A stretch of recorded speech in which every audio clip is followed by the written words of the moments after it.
Hey Crosby, this is Ricky. Just wanted to recap what we covered in our lesson today on April Fool's Day on the 1st. Okay, the first thing was we reviewed what you practiced the week before. And I just wanted to remind you that we're practicing quarter note feel where you count 1, 2, 3 versus eighth note feel where you count 1 and 2 and you did really good on that. But then we also talked about intervals.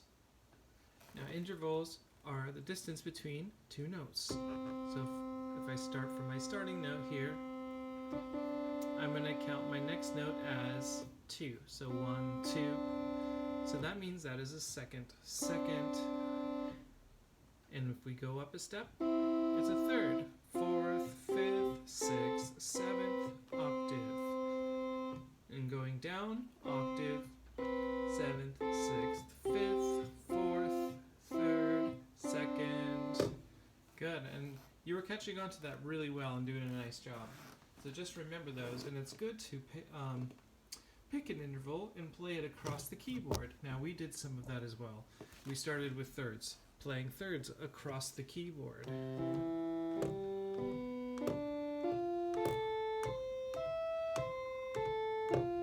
Great practice doing it with one hand and then with the other, etc. You can do that with all intervals. With fifths, remember that fifths are 2 skips, 1 skip plus the second skip. Right, there's the fifth. See how it sounds playing all fifths?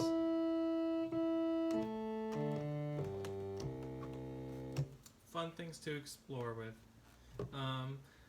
And so intervals, just remember that. Interval, I-N-T-E-R-V-A-L, and it just means a distance. Kind of like a ruler.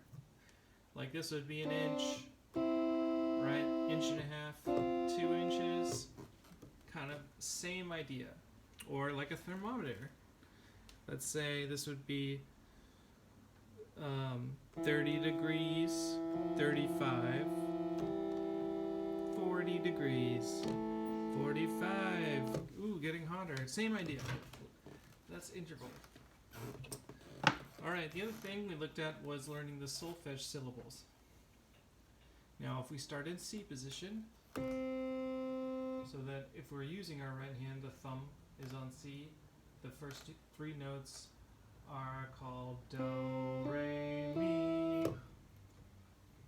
Now we started practicing singing those while you play up the scale so that you just remember what the notes are. It's kind of like giving names to the notes of the major scale. So Do, Re, Mi, Fa, So is what we covered. And it's really helpful because when you start to get back into reading music more, you can kind of use that to help you recognize melodies. Like, oh, the melody just goes Do, Mi, So, Fa, Mi, So, Do, Mi, Re, Do, and so on. And then you just play it that way. But just practicing going all the way up. Do, Re, Mi, Fa, So, and then all the way down. Fa, Mi, Re, Do. And also practicing out of order, like one that I like to do is doing thirds the whole way. And that would be Do, Mi, Re, Fa, Mi, So. And that's a fun one to practice too. So if you can try, those are great things to work on. And remember that you got to sing and play it while you're doing this. So that's a really important part of it. So say Do, say Re, Mi, Fa, and try to stick with it, okay? That'll really help it get into your brain easier. And same thing with the intervals. Saying it as you play it. Second, third, fourth, fifth. So, eventually a lot of players, they kind of, have a way of talking to themselves or singing to themselves to stay on track with the music, and it's very helpful. So I'd like you to work on that, and I'll see you next time.